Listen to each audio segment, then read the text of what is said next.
Locker Room, with all the sports news you need, live. Good evening. How are you? Hope you're all doing well and you've had a good weekend so far. The weather is not particularly great, but the Locker Room is always here to cheer you up. I am Graeme Duffy. I am your host. I think I'm here with myself today, but it was my decision, so there you go. Here to look back on an absolute classic at Hampden Park this afternoon. Celtic winning the first silverware of the season with a 5-4 penalty victory over Rangers on a fantastic game, let's be honest. Also, I will maybe look back at the games from yesterday in the Premier League. There was a lot of incidents of drama in that, and also the game today. Unfortunately, from my point of view, Hearts going down 1-0 against Kilmarnock. Kilmarnock down to 10 men from the 5th minute. So yeah, I'm not the most happy today. But anyway, let's take a look back at the game from today. As always, get your comments, and we always like to hear the comments. And if you've got any questions you want to ask, but keep it nice, because it is a family show. I keep saying that, but it's true. But anyway, it did finish after normal time and extra time. Celtic 3, Rangers 3, but Celtic winning 5-4 on penalties. And I think going on at this game, we had Andy, the Rangers fan, on the show on Friday, and we kind of said to him, you know, is there more positivity around Rangers just now? Because I think going on at this game, clearly the favourites were Celtic. They were always going to win the game, I think. James Elliott, first comment of the night. Hi, Graeme, this was the best Rangers have played against Celtic in a long time, which is actually a very good point. But also, I mean, again, it's another game that Rangers have failed to win, but it was better from the season by an absolute mile. And I did say to Andy on Friday, how would Rangers approach this game? You know, would the game against Tottenham on Thursday take a lot out of them in terms of fitness, you know, the way they pressed, the way they harried, the intensity they played with? And you did wonder how they'd approach the game. Now, again, I did mention the fact on Friday that for Rangers to have any chance, they had to get in the faces of guys like McGregor and Hatate. They could not allow those guys to dominate. And I thought Rangers actually did that. You know, they did actually start very well. They pressed, they tried to harry. They had a couple of kind of early opportunities. But then Jack Butler was forced into a couple of really good saves as well. It was a kind of very physical battle, to be honest, in the first half. Good evening as well to Aviation. Hope you're well, mate. I'll get onto Hearts later, mate. Don't worry, because I'm still raging. But yeah, it was a very physical battle. I thought Celtic were... I mean, Celtic like to get in the ball, they like to dominate, they like to make things happen, but Rangers didn't really allow that. You know, they pressed them, they harried them. It was what Rangers, I don't think, have done for a long time against Celtic. But the last few games that Celtic Rangers have played, obviously 6-0 win against Kilmarnock, they beat Ross County 3-0. They were very good against Tottenham. You know, we did the show on Thursday, and I thought Rangers were excellent. But you just wondered, could that have taken a lot of them going into this game today against a very, very good Celtic side? But I think I have to give Rangers credit because they did play very, very well. You know, the first half, there were a few chances for both teams, but it was very physical. It was very demanding. You know, the pitch I don't think was great. I don't think it helped either team. It was quite bumpy at times. But Rangers did exactly what they had to do. They had to get in Celtic's faces. They could not let guys like McGregor and Hatate dominate, because if you do that, they will punish you. And Rangers got in the face and made it very difficult. You looked at that Rangers team and you thought, you know, would they make many changes from Thursday? They didn't make a lot of changes.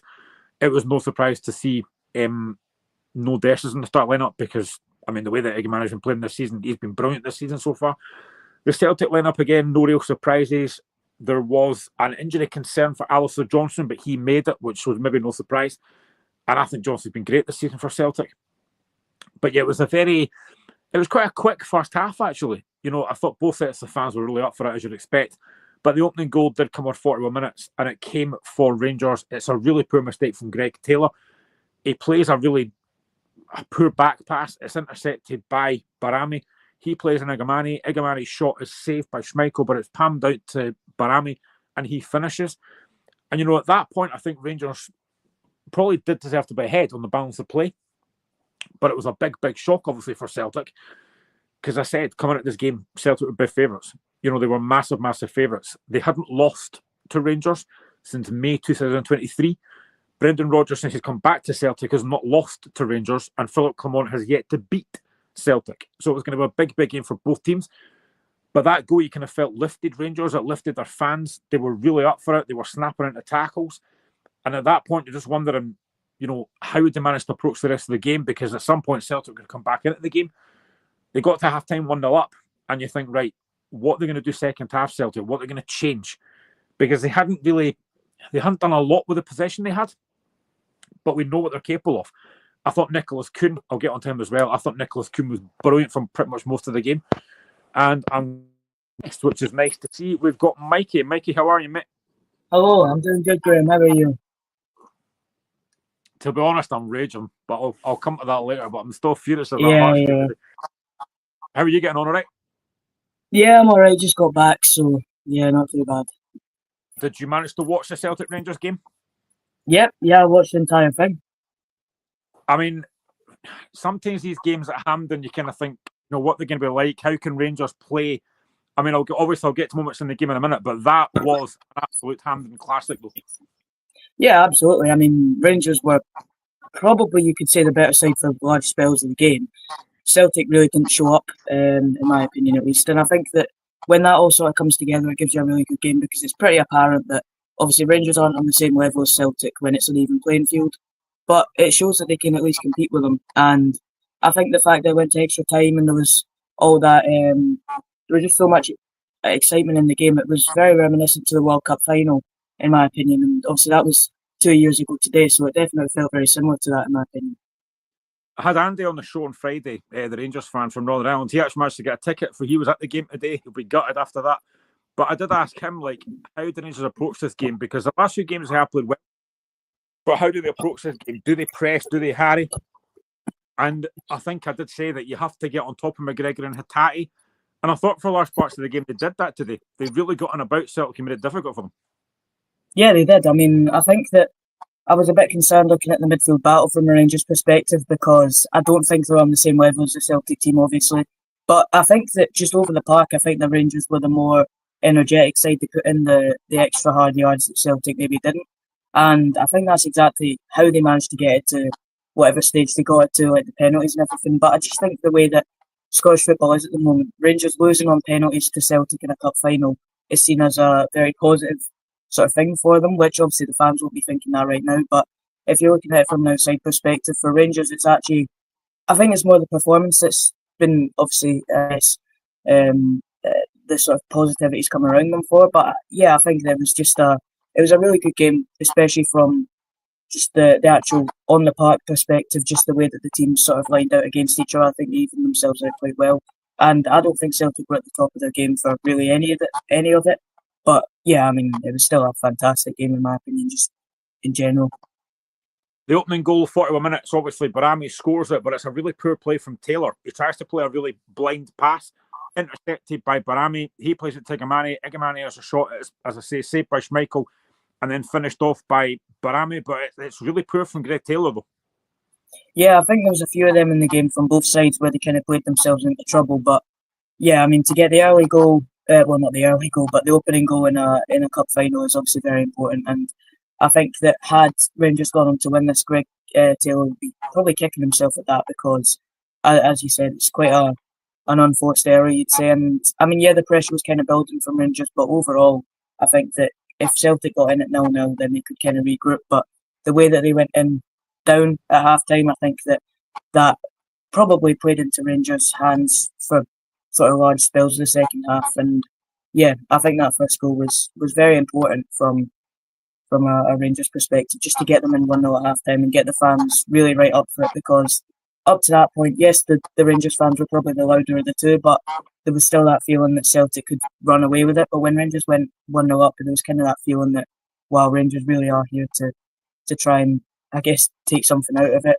and they look very serious at doing that.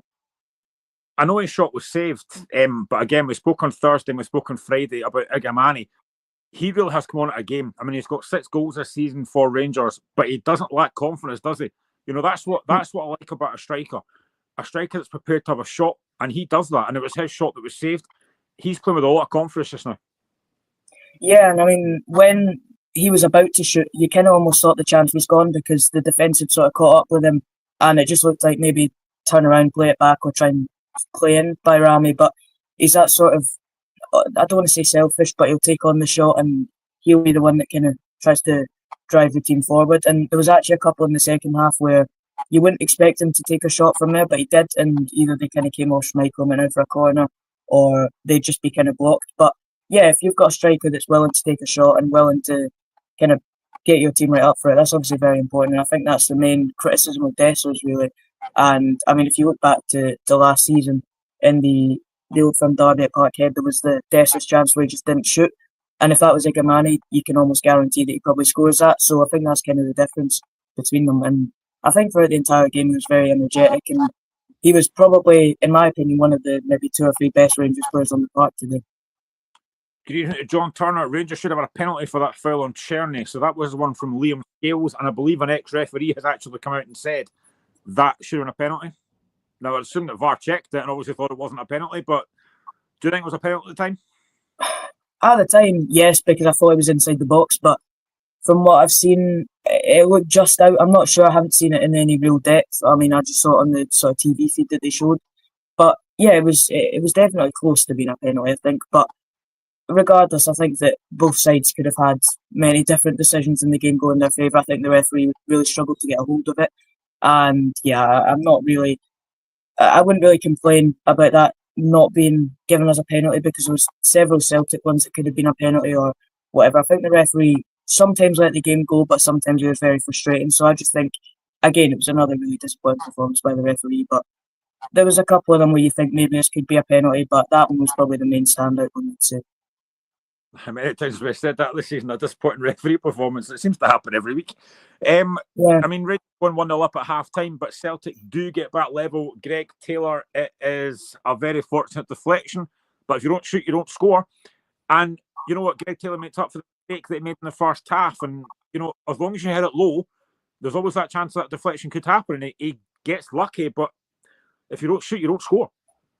Well, yeah, that's exactly it. I think that if he doesn't take the shot there, there's something really wrong, because it's one of them that sort of you'd expect the player to hit it every time. But yeah, he did get sort of lucky with the deflection. But the main point is, yeah, he took the shot. It was probably, I don't know if it was heading on target or it was hitting the post or whatever, but he sent a shot into a good area and it came off someone and gone in. So I guess you kind of make your own luck in those situations. And yeah, I mean, it was kind of coming from a Celtic perspective. They came out quite well at the start of the second half and really tried to kind of press Rangers back the way. But yeah, I think that regardless how it went in, there was going to be a goal at some point. Yeah, I mean, you mentioned it there. You know, Celtic did come out a lot better. You could clearly see that Rangers and Rodgers had words in that dressing room, because Celtic definitely came out a far better team in that second half. Yeah, I think it's just because there's sort of that gulf in quality between the two sides. You know, there was probably very little expectation on Rangers actually winning the game before the game started. And I think the way that they played the first half, there was kind of that pressure building on Celtic. And you could almost see that even if Celtic did go forward, they kind of needed one of those moments that maybe they get a bit of luck to get the goal, because Rangers would just drop deeper and deeper and keep defending. But yeah, obviously that came. And I think that just the way that Celtic set up in the second half was basically just go out and win the game, obviously, and don't really think too much about trying to protect what you have, just keep on going. And I mean, that kind of hindered them in some ways, but also it made for a very interesting game and a very exciting second half. Good evening to Caden on YouTube. Rangers are the better team. We will talk about that shortly. But 4 minutes after Greg Taylor equalised, Celtic would go in front. It's really poor from Raskin. It's a poor header trying to get it back to Balogun. But you have to give massive credit to Dyson Maeda, Mikey, because what a first touch he takes and a really composed finish. Well, yeah, I mean, we've seen it so many times. We've even seen it in this fixture with him when, I believe it was maybe Morelos playing it back to, I think, Tavernier a few years ago, and he just went and he kind of capitalised on it, but then he had to do a lot of work after that. It's similar to that, and I mean, Maeda's one of those players that he'd be out of a game for 89 minutes and go and score the winner, and I think Celtic have quite a lot of those players in their team. But yeah, I think that just the way that he kind of came onto it and was, as soon as he was through on goal, you could kind of tell that he was going to score it. And yeah, that was a big moment for Celtic, because it could have went one or two ways. They either kind of try and hold on to what they have, and I believe that's what they kind of did, or they try and go for another one and kill the game off. But I think it could have really gone one or two ways there. But obviously, we'll talk about it soon. But I don't think Celtic capitalised on it as well as they probably could have. I mean, considering that ball is in the air, it's spinning. It's a fantastic first touch. And then to have the composure to finish that, I mean, Maeda is such a good player. And in these games especially, he seems to come alive. I mean, that first touch is just immaculate. That's what gives him the chance to go.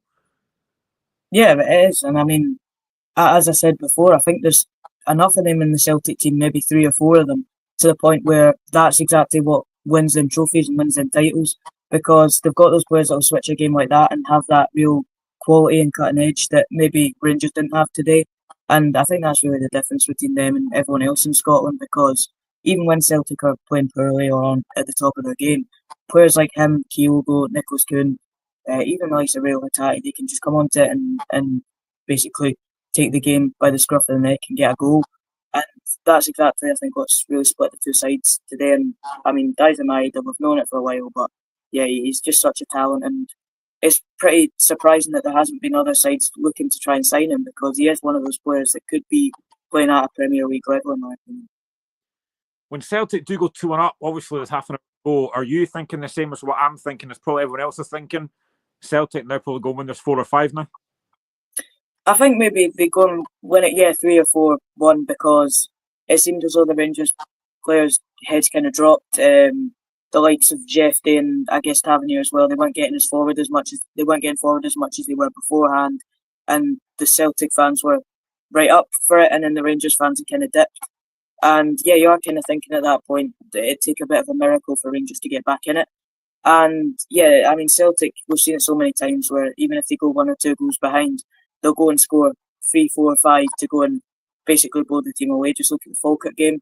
And yeah, I think that most people would kind of expect Celtic, if not to go and absolutely hammer them, to go and at least kill the game off by scoring 1 or 2 more.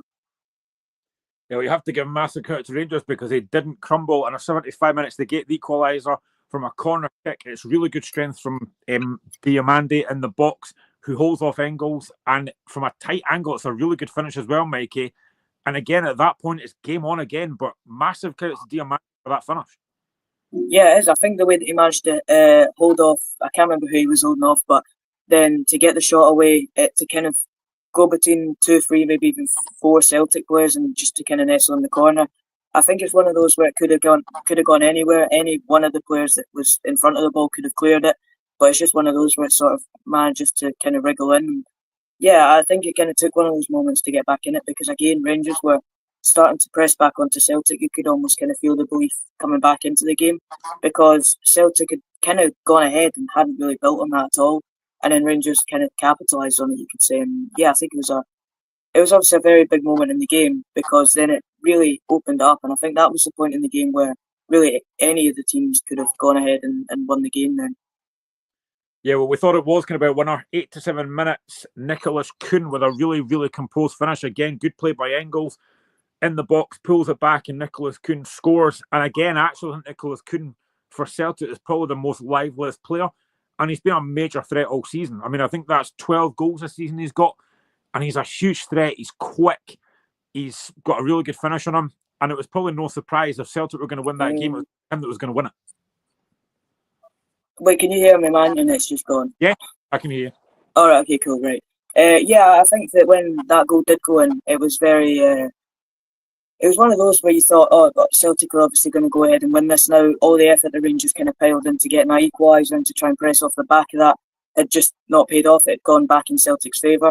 And then, yeah, you could have easily seen them almost crumble at that point and even concede another goal. But yeah, they stuck at it, and obviously we know what happened in the end. But yeah, I mean, that goal from Nicholas Kuhn was really good play by Arne Engels as well. I think that he's been one of the players that's maybe been not quite at the same level as some of his teammates and hasn't really lived up to expectation. But yeah, it was a fantastic cutback, and it was a very weird one where Rangers kind of just lost all their markers in that point, and it wasn't really one of those where you thought a goal was coming for Celtic. You could kind of tell that it was very end-to-end, but there wasn't really any expectation that either team would score. They kind of hold on till extra time. But yeah, that goal really kind of was the moment where you thought, oh, Celtic have won this now. After all the difficulties they've gone through in the game, that'll be it. I mean, I spoke to Michael and Reagan about this before, but do you think it's that £11 million price tag that's kind of a bit of a struggle for Engels? Because he is still young. Of course, he's going to improve, but I don't think he's been as good. Is it that price tag that's around his neck? Yeah, I think so, because there has been players at that level who have started the same way as Engels. I mean, even look at the likes of, Real Hattati, players like that. They obviously had a good start, but they weren't consistently unbelievable. And I think that the expectation when you sign someone for that type of money is that they'll walk into the side and be the best player in that midfield and kind of run the show. But I think there is the sort of expectations of him to really perform at that high level because of the price tag. But yeah, I think that as you say, like when you are sort of put at that price tag, you have to perform to that, or it is seen as a bit of a disappointment. But yeah, I think his time will come. He will obviously improve, but he has been one of those players this season that's kind of been a bit on and off. And for him to start a cup final on the bench is obviously not a great look for someone that costs that much. But I mean, yeah, he'll get the time, and eventually it will come good for him, I think, because there's obviously such a good player in there. Well, Celtic thought they'd won it with that Nicholas Kuhn goal in 87 minutes, but 21 seconds after that goal, Rangers hit back again. A really good ball into the box and a fantastic header from Danilo. I mean, again, you have to give massive credit to Rangers to come back into that game, and it's a really, really good header as well from Danilo. Yeah, I think so, and it's especially because it was basically then or never for them, because the second Celtic go 3-2 up, if they can survive that sort of instant storm after the goal and kind of settle back into their shape, I don't think they concede a goal, because Celtic are so good at defending in general, and you can really only hit Celtic for sucker punches to score against them. And obviously that's exactly what Rangers did straight after Celtic scored. You know, their tails were up, and they were almost probably got a bit overconfident thinking that they'd won the game. And it was a brilliant ball by Czerny, right into the perfect sort of area. And yeah, it was a very good header by Danilo, and I think he'd only been on the park for a couple of minutes himself. So yeah, it was obviously a very good substitution. But you're almost thinking at that point, when you're 3-3 going into extra time, they've got three strikers on the pitch, and you're kind of wondering how Clement's going to almost manage it from that point, because they've got so much attacking. They've just got so much on the pitch to try and attack, and in the end, I mean, that might have hindered them a little bit. But yeah, they obviously, I think they did a decent job to get through extra time. But yeah, going in towards extra time, it was a very, very massive goal, because, as I said, if Celtic kind of survived that early storm, I don't see them conceding towards the end of that game. Yeah, I mean, the game eventually did go to extra time, and 30 minutes of extra time, and neither team could be separated. And you could obviously tell that, listen, every player put all into the game, you could tell that both teams were exhausted. You know, there wasn't as many chances in that extra time period, but you could tell that both teams were just looking for penalties after that, to be honest. Yeah, I think so, and I think the extra time was a bit of a almost non-event. I don't think there was any really big moments in extra time where you thought anyone could really score. Maybe apart from the free kick on sort of 93 minutes for Tavernier, but obviously he blazed it over the bar. But yeah, I mean, as soon as it gets to sort of 115 minutes, the teams really look to take that risk. No, I don't think they do. I think they try and look for penalties, because at that point any team can win it. But then if you're chucking everyone forward with 5 minutes left of injury time, or extra time, then obviously there's that risk of losing it right at the end. But yeah, I think both sides, as soon as it got to that sort of second half of the extra time, were basically just setting themselves up for penalties. Well, the game did go to penalties, and the only player to miss was Ridvan Yilmaz for Rangers, after James Tavernier and Hadji and Danilo had all scored for Rangers. Ida, McGregor and Engels all scored for Celtic. Yilmaz then took the fourth, and it was saved by Schmeichel. And I'll be honest, Mike, when you're watching a penalty shootout, you can kind of pretty much tell the players that don't look confident. Yeah. And he did not look confident stepping up to take that. I think it was the same with Danilo as well. I think that Danilo looked quite nervous stepping up to it. And yeah, you could kind of tell when it comes down to sort of fourth and fifth penalties, they're the people that aren't as confident at taking it, and obviously there's more riding on it at that point. So you could almost kind of tell that one of the players was going to be, I guess, intimidated by it.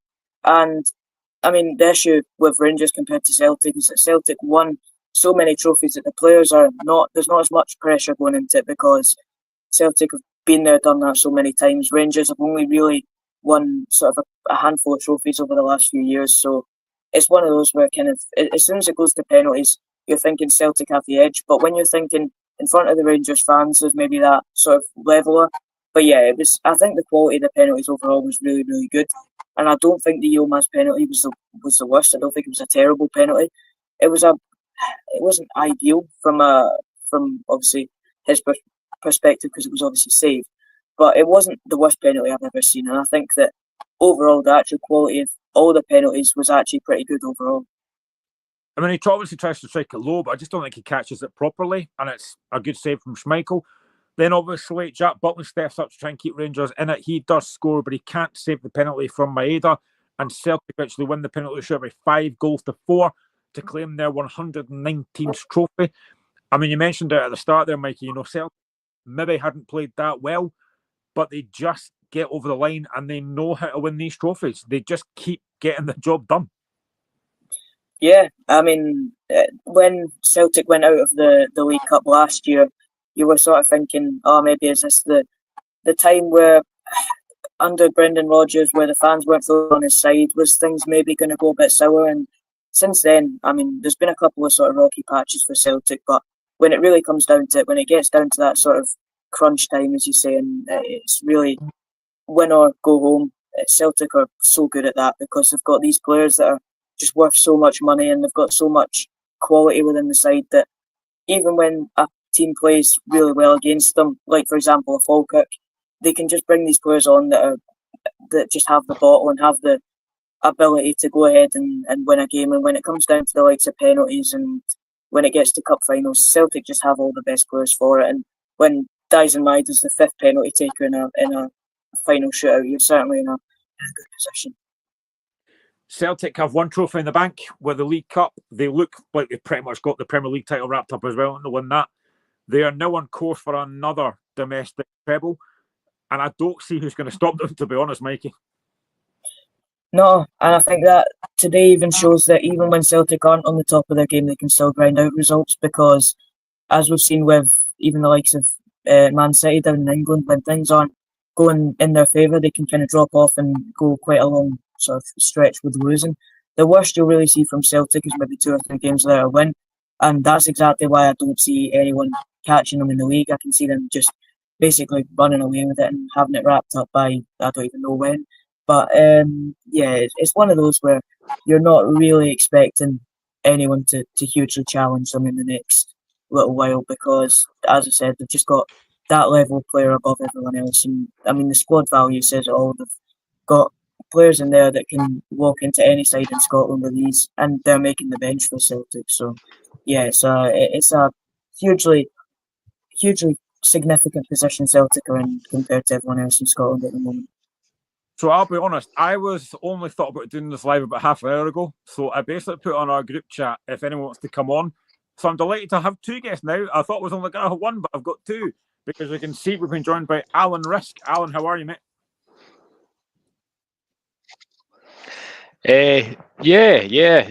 Not bad. Obviously, managed to have some time to kind of collect myself after our 5-2 defeat down at Ayr yesterday. Watched the game and I'm enjoying. Oh, I think we've Alan there, have we? Yeah. Oh, I think Alan's having a bit of a problem with his internet maybe there. Can we hear him? Oh, can you hear me all right? Can just about make you out, Alan. You're cut up a little bit. Join in on it. No problem. I'll rejoin, guys. No worries. I mean, Mikey, just in terms of Rangers, we had 2 comments here. We had the first one that came on earlier from James Elliott. This was the best Rangers have played against Celtic in a long time. And Caden that said Rangers are the better team. Now, I can't disagree with any of that, but it's another game that Rangers haven't won. Now, I know they've had to take it to penalties. It was a good performance, but it's another trophy, another game that they've not won. Yeah, I think it's one of those where Rangers, obviously, we know the situation they're in. They're not in the best position they've ever been. They're pretty poor compared to how they should be. But yeah, you're thinking, they've got a golden opportunity. Celtic are really not playing at their best. Rangers are kind of right up for it. And then when it goes to penalties, it's in front of the Rangers fans. Everyone's kind of behind them. They can't really. Celtic fans can't really have any impact on it anymore because they're right down the other end. Everything seems to be in Rangers' favour, and then they kind of bottle it again. And we've seen that so many times in recent years with Rangers. And I mean, if you look back to the League Cup final last year in which they actually won, they were really poor in that game as well. And I just think that when Rangers have golden opportunities to win trophies, they kind of either don't show up or do show up and still not win, which is obviously a massive concern. Yet again, under Clement, he still hasn't beat Celtic, and that's I mean, however many games, I think it's 6 games against him now, and he hasn't won any of them. So there really does need to be some sort of change there, because Rangers to be losing these games isn't acceptable. And as I said earlier, them losing to Celtic on penalties has somehow still been a positive performance for them, and obviously that needs to change very quickly. Right, let's hope we can get joined by Alan again. Alan, can you hear us? Yeah, can hear you loud and clear, guys. So, did you manage to watch the game? I mean, I mentioned there in the tagline, an absolute classic. Did you manage to watch the game? I did. Yeah, I watched it. It was an absolutely end-to-end frantic game of football. I think Rangers picked up the game exactly where they left off on Thursday. Almost, that's what it felt like. But obviously, still found themselves down. I think. Found themselves getting pegged back. I think the pivotal moment, I don't know if you guys have already discussed this, but the pivotal moment felt like that 4-on-1 with Carter Vickers making that challenge. If Rangers go 2-0 the way that game looks, it's very, very difficult for Celtic to come back into it. But that's kind of the way Rangers have been going. And that decision making, I think what it looked like, and correct me if you guys see something differently, but you've got a lot of attacking talent there going forward with Černý and Igamani, and even like the likes of Danilo and Dessers when they come on. And they have linked up reasonably all right. I mean, Igamani got the assist for Diamondi. But I do feel that in certain moments, there is a lot of sort of desire to be the guy, to be a Morelos, and like go through and try and be the big man. And ultimately, like in these key moments, the decision's maybe better to pass it. Even early on, I think there was a strike when it was 0-0. I can't remember who it was. I don't think it was Černý, but it was one of the guys off the wing. And again, I don't know, 25 yards out, and you're like, mate, just play it in, play somebody in, get across, cut back, maybe find somebody kind of like Engels found Kuhn. So yeah, that final decision making almost felt like you've got the momentum, you're getting the ball back, you're getting the ball at the final third, but just be that team. Then focus too much on the individual self. But brilliant game. I mean, Alan, Mikey mentioned earlier that, Celtic maybe weren't at their best today, but I just mentioned there a minute ago, they just know how to get the job done. Even on penalties, and every penalty they took was outstanding. Maeda's one at the end there, under pressure. But Celtic just know how to get these games won, and again, they've done it again. Yeah, well, I think someone sent me a stat before the game. I think it's been one that's gone around, but you always forget, and it shocks you, is that I don't think Callum McGregor's lost a cup final. No, he's not. So when you hear that, that's a mentality. That's and I mean, it's easy to kind of, I mean, it's mentioned so often that it almost fades into the background, the talk of mentality and mindset, but it is important. And then when you saw the players step up, I actually thought Rodgers looked the more nervous of the two managers when it came at the penalty shootout. But I think if you look at the 5 takers, I mean, Butland's penalty was brilliant, but why is Dessers not taking a penalty? You know what I mean? Like, I know that you've got key strikers in that squad not being the first name to go, right, I'm coming forward, and I think that kind of shows you. Now, obviously, if you have to make changes over 120 minutes, so perhaps maybe if the original guys had been on, they would have been taking them. But I think that even sends a signal, and that sort of, that mentality and that mental side that Callum McGregor showed, and I saw him talking in an interview after it, that's the belief they have in that team, that Rangers can't get the better of them when it matters. And obviously they've had it recently, but I just think that's a hard thing to shift, a really hard thing to shift. Can I just quickly say that I think that outside of Tavernier and Hadji, I don't think any of the outfield Rangers players looked like they wanted to take one. I think that Danilo looked very nervous going up to his, and I think that obviously Yilmaz looked quite intimidated as well. And I think that that's a huge mentality thing for Rangers, that outside of Hadji and Tavernier, no one looked like they wanted to step up for it. And they've got 2 or 3 strikers on the pitch that should be taking a penalty all day long. And I mean, especially Dessers, I know that he's probably not the highest on confidence, but when you're letting a goalkeeper take a penalty ahead of you, there's kind of something going on.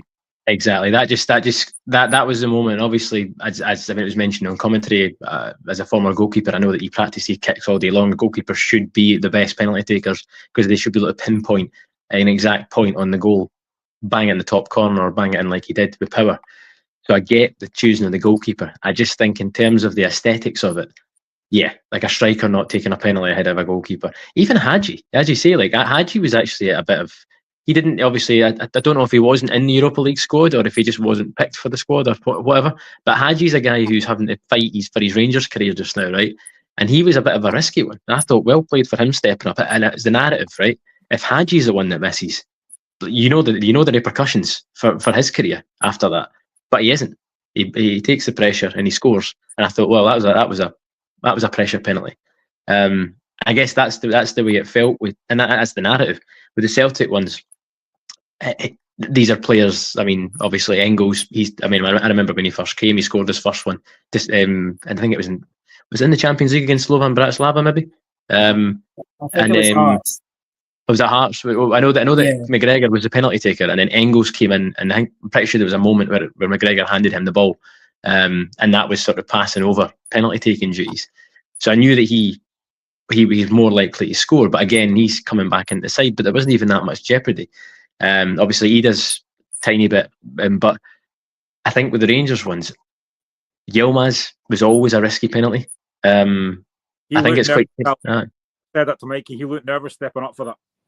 He did, but I think that's the battle though, because you're like, well, as a younger guy, he's obviously backing himself, and so you have to applaud him. And I actually see as penalties go, I don't think it was a terrible penalty. I just think it lacked enough power to get past a keeper as good as Schmeichel. On another day, Schmeichel dives the other way, and that goes in the corner, and everyone says amazing. But Schmeichel read it. But again, you're talking about your left back. I know he was fresher because he came off the bench, but your left back and your keeper when you've got forward players there, like that.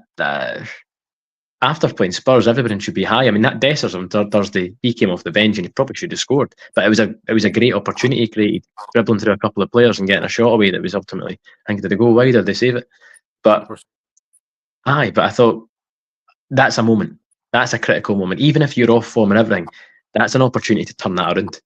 That's an opportunity to start a cycle and a mindset for take on to the rest of the season. But instead, you've either chosen not to or you've been told you can't. It just looks bad. I mean, Mikey, it's difficult because it is penalties, but I mean, it's another game that Rangers have failed to beat Celtic. They've not beat Celtic now since May 2023. Philip Clement's not beat Rangers yet since he arrived. How much of a mental thing is that now that even though they've played really well today, they still cannot beat Celtic? Yeah, I know, and I mean, if you look at the one in May 2023, that game didn't mean anything because Celtic had wrapped up the title and they were playing basically their B team.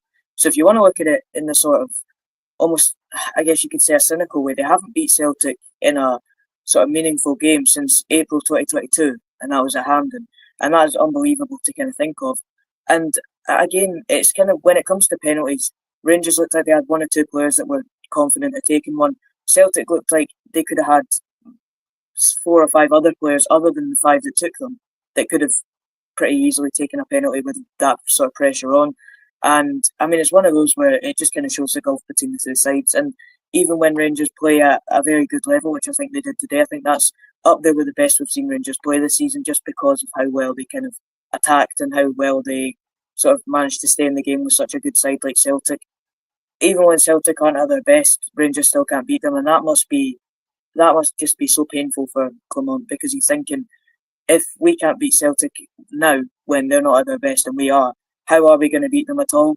And even with that sort of home atmosphere behind them, if Celtic put in anything better than what they did today, they go and beat them at Ibrox, they go and beat them at Celtic Park. So you're almost thinking, what can Rangers do to beat them? And for them to be that far behind Celtic just in that sort of way is unbelievable. And I think today was the opportunity to kind of make that tide turn, because then if they do go and win that, even though they're not at the same level as Celtic, they can think, if we turn up and put in twice the effort and twice the sort of physicality and just play to our very best, we can win this. But they've done that today and they still haven't won. So that's a massive mental swing they've had. And yeah, I think that could have massive sort of repercussions on just how they play in general for the next few weeks. So Celtic win the game by 5-4 on penalty kicks. I'll come to Hearts in a minute because I do want to talk about that, but I can't have Alan on and not talk about Falkirk. Beaten 5-2 by A United yesterday. I mean, an incredible game of football, and I think the game definitely changes on the sending off. Now, I've seen the sending off. I've seen the guys on the ref view talk about this as well, about was that a sending off? I think it's harsh. Falkirk players pushed in the middle of that. I mean, Alan, what's your thoughts on yesterday? Because that must have been a strange game to watch. Man, I obviously watching the game started at 100 miles an hour, got the goal after 2 minutes, and you're thinking, Ayr are dangerous, but this could be a humping. We could get 2-3. I mean, Ayr did show, obviously, even we were down to 10 men, but Ayr did show attacking intent, and actually I created a chance in the start, so that's maybe naive Falkirk fan thinking. But I did think, at the very least, giving ourselves that goal right away, that would force Ayr to come out and play football. And ultimately it would be an exciting game, but one that I think we would have grabbed a couple of goals in and probably beat them. But then obviously, yeah, after 8 minutes in, so 6 minutes after we scored, saw the ball, and I think Graeme will learn from it massively, because I think the first thing is he misjudges the bounce, and he allows it to go over him. Now, if he comes and just volleys out for a throw in, we reset it, go again.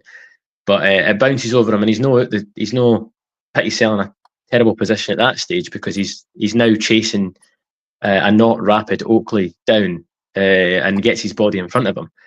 But the problem is Oakley, and it looks like this is obviously on first viewing. It looked to me like it did on second and third viewing much later, because we weren't given a highlight immediately. You had to wait until the highlights came out in the evening. And again, this is from my point of view. Everybody can see that and make their own mind up. It looks to me that Graeme's essentially got his body slightly in front of Oakley, and Oakley's grabbed Graeme's left arm. And then there's one of two things that's happened. Either Oakley's pushed his left arm into the ball, or Graeme's tried to get away from Oakley's arm and it's hit the ball. And then what happens is it runs away, it gets kept in, they get a shot, it goes wide. But only then, after all that passage of play happens, the linesman starts waving his flag, after Scott Brown and co are screaming on the sidelines. So the question there is, if it was a blatantly obvious handball, why is he not just blown it immediately? Why have we waited 15, 20 seconds later?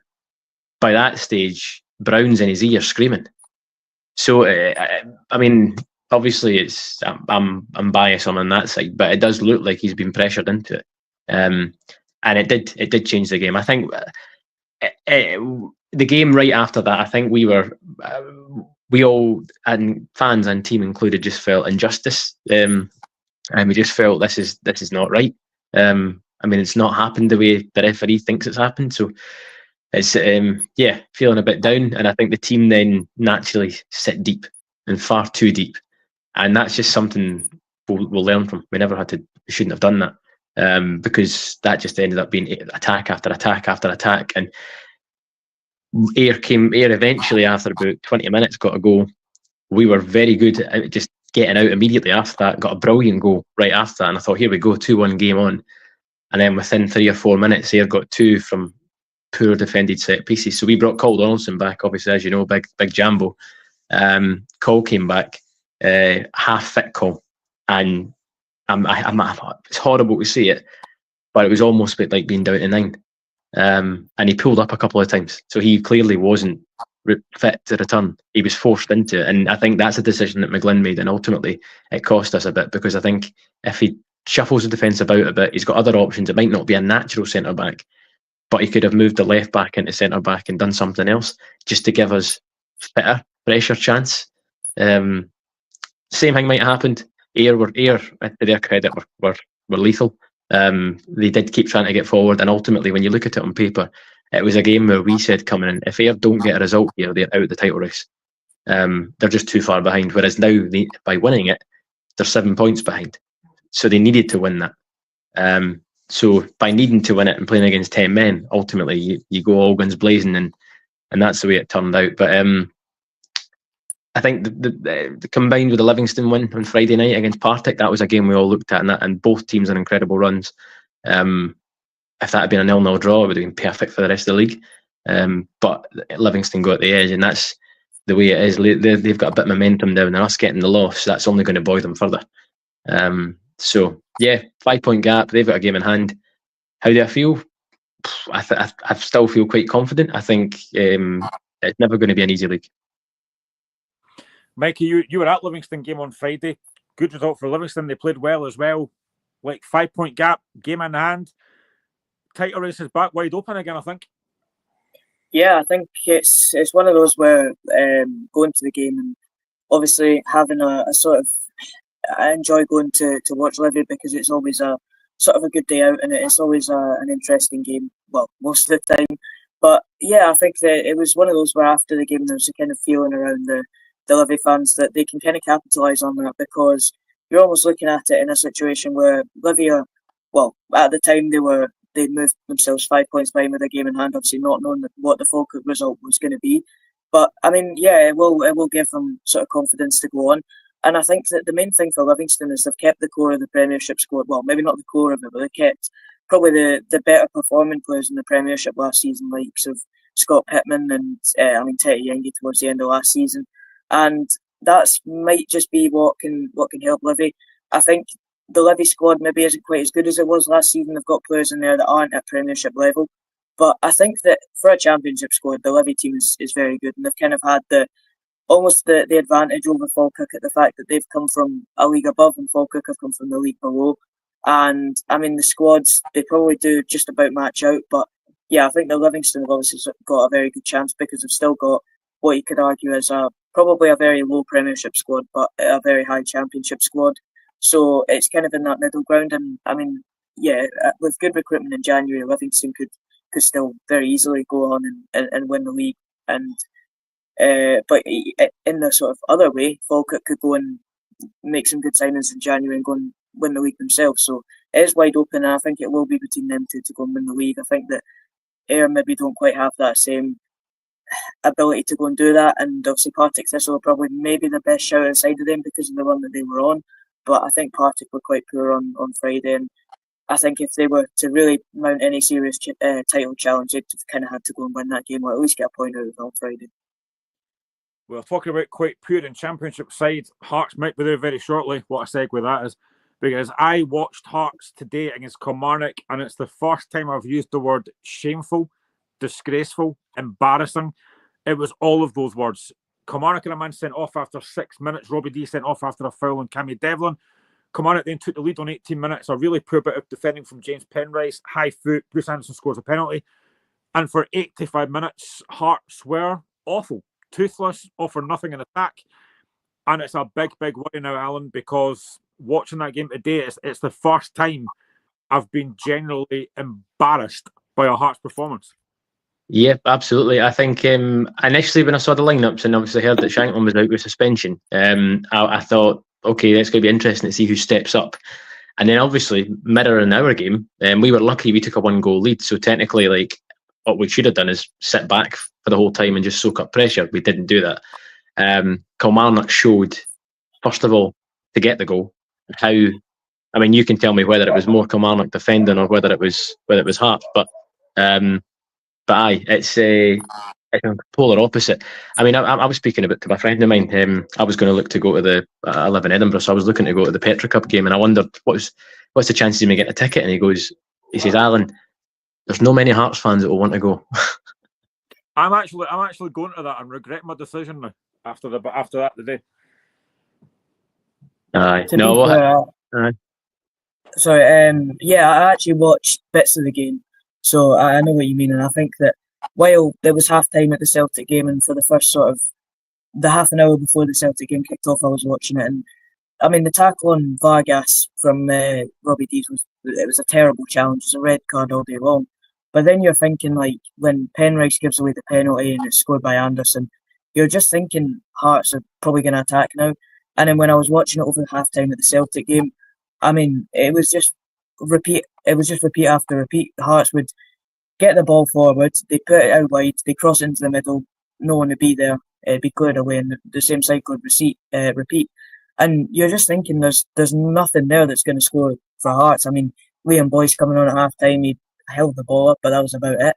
And you're just sitting there thinking, like, obviously I didn't watch the end of the game, but when I turned it off, I was like, there's very, very little chance that Hearts score here because they're relying on a 17-year-old to go and score a very important goal for them, and it's not going to happen in that way because it's all well and good bringing on James Wilson when you've got other players there that are going to score goals, but Liam Boyce is not clinical, and that's been kind to him, and you've got other players around him that just aren't going to score goals at that at that rate, and I mean you're kind of relying on a 17-year-old to score. It's never going to end well, and I think if that was Hibs playing and that was how Hibs were playing, I'd be absolutely raging at it. It's funny, Alan. It's because for as much as the stick that Lauren Shank has taken this season, obviously was suspended today, for as much as stick as he gets, you can clearly see that Hearts missed it midday because we were absolutely toothless going forward. I totally agree. I think I was thinking about that with the game. I thought there's been a lot of calls to drop Shankland with his form, and then you look at that and you go, well, actually, who is there? So I think for Hearts though, you've got to say it's very, very clear what you need in January. You need creative players and another goal scorer, and you need to shift. Probably Vargas, probably Boyce, because these guys just aren't up to the job. And it's not even like you're looking, are you up to the job? Because I know that obviously I've got a lot of experience, loads of mates. I mean, Hearts fans, and everybody wants to finish third every year. But these guys aren't even up to finishing 10th. So that's the problem. It's creativity up top, and obviously with the new deal, Tony Bloom, the link with Brighton. You've got to hope that people recognise that the damage that would be done by getting relegated and missing a season out is massive, especially when you've got the potential to go into the knockout stages in Europe. How's that going to look? So I think people need to recognise that there is a serious problem. They've picked Critchley. The squad's not changed, so I don't think you can totally blame Critchley. But they need to put money in. I think this is the time now. If you think Hearts are going to get to where you want them to be, back it, because you've got the support to kind of take you places. I think Thursday's really important because the win against Petrocub obviously means qualification for the next round, which brings money, which that cash alone might be enough to buy a player. So I mean, how do you feel? Do you feel that's if you lose against Petrocub, where does that leave Hearts? I mean, being in Europe's great. I love being in European football, but we've not won a league game after the European game this season, and that's continued today. Now, Petrocub's the game we should win, and I had earmarked this 2 weeks ago. I thought this was the game to get us through. A Moldovan club, the fifth seeds in the group. But going on the back of today, and I've actually heard Klitsch's interview after the game, he's raging, and rightly so, because that was dreadful. It would be great to get through, but the league's in bread and butter. And the thing is, what I would say as well, Mikey, is as much as Hearts were poor, I have to give credit to Kilmarnock, because they get the goal, and it's what I knew would happen. As soon as they scored, the worst thing that could have happened when they went into 10 men is them to score first. Because I knew it was going to happen. They were going to sit back, they were going to defend deep and say, right, Hearts, come on us. And we had no clue how to break them down. I knew that was going to happen, and that's what happened. Yeah, I think with Kelly this season, the difficulty for them is that they haven't scored first enough, and that's what they did last season to go and finish fourth and do everything that they did the last season with the performances they had, was score first and then do your job defensively. And I mean, that's just basically vintage Kilmarnock, what they were doing under Steve Clarke back in the day, and what works for them. And yeah, for Hearts, they didn't have that ability to kind of break them down. But the weird thing is, Hearts in the summer lost Sibic and Atkinson. And they're not exactly massive players for Hearts. They've kept all their main players from last season, you'd basically say. And this season, they've been a completely different side. Obviously, they've had injuries to the likes of Neuenhoff, but I mean, it's the same sort of core as last season. And looking at the summer, you thought brilliant business. They've done really good in the window. They brought in players from other Premiership clubs, and that's what I thought really good business would look like, because you're strengthening your team with proven players. But it's gone the complete other way. These same players that were doing unbelievable things last season have just completely dropped off, and I don't know where the quality's coming from. I don't know where the ability is in that team.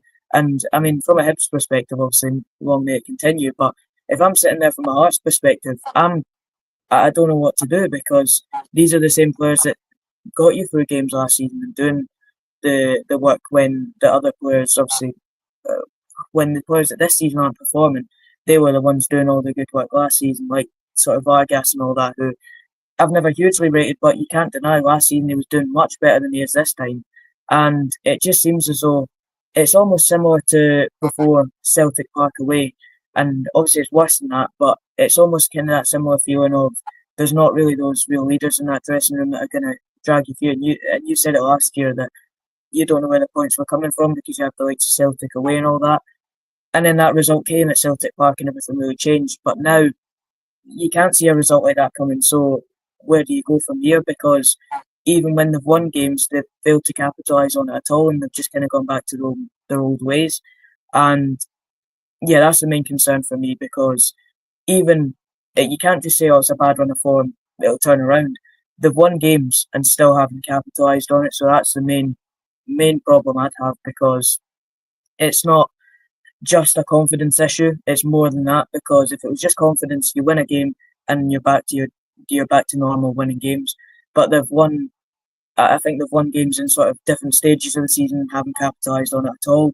And yeah, it's just one of those where you don't see where things are going to improve for them, because they've had good performances and still not won. And they've obviously won games and not capitalised on it. So it's a very worrying time at the moment. Well, we've got about 5 minutes left. We've got a shorter show today, but Kilmarnock 1, Hearts 0. Yesterday there were 16 goals in the Premier League. Hibs 3, Ross County 1. An incredible game at Fir Park. Motherwell 4, Dundee United 3.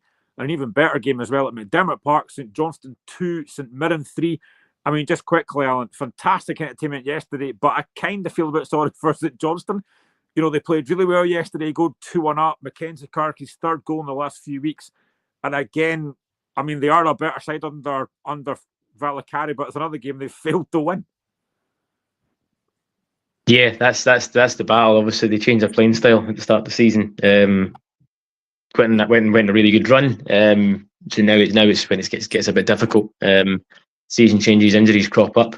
But you mentioned earlier on, it was quite funny. I was actually doing a segue in earlier, but it was a nice one to the St Mirren game, because you were saying you can't rely on 17-year-olds to score goals. Then you look at 17-year-old, and I think it's not even the fact that it was the fact that he's not coming on and scoring a goal when you're 4-0 up. He's scoring a goal to bring it back to 2-each to get the 3-2 win in extra time.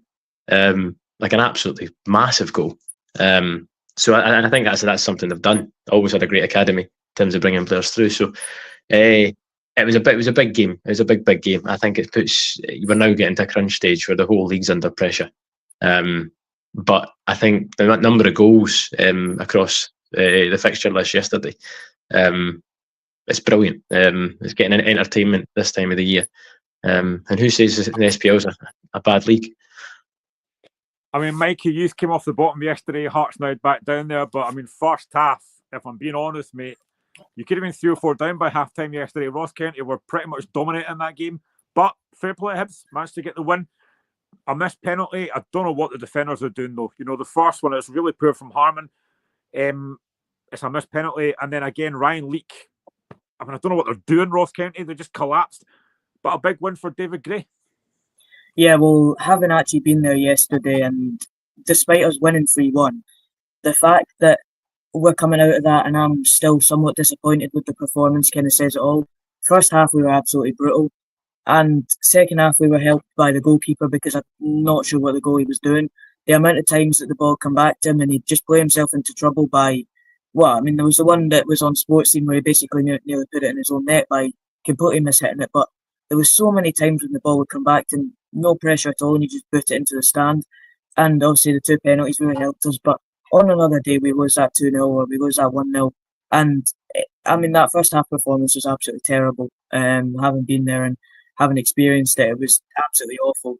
And even though we won, there's still that sort of feeling there from my perspective that things should have been a lot better than they were yesterday. You know, we had the really good performances lately. I know that we lost 3-0 at Celtic Park, but that performance there was miles better than what we saw yesterday.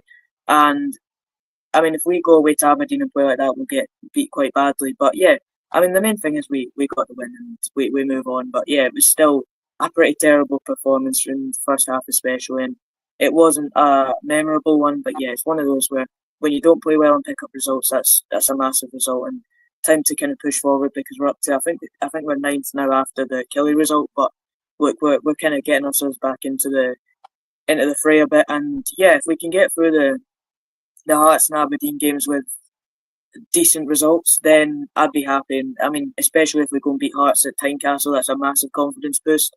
Same way as it is for Hearts if they beat us. So yeah, if we can somehow go up to Aberdeen and get a point and then go and beat Hearts, then things look so much better for us on paper going into the sort of, I guess, kind of second half of the season, if you will. Well, we are out of time. Thank you for your comments. Thank you for watching us tonight. It was a very quick show that hour. Thank you very much to Mikey and to Alan for joining me tonight. It was kind of put together a last minute show. But we are back again on Thursday, I think. I don't know who's doing the show on Thursday because I'll be at the Hearts game and then we'll do our show on Friday as well. Thank you for your comments. Enjoy the rest of your week and we'll see you again on Thursday night.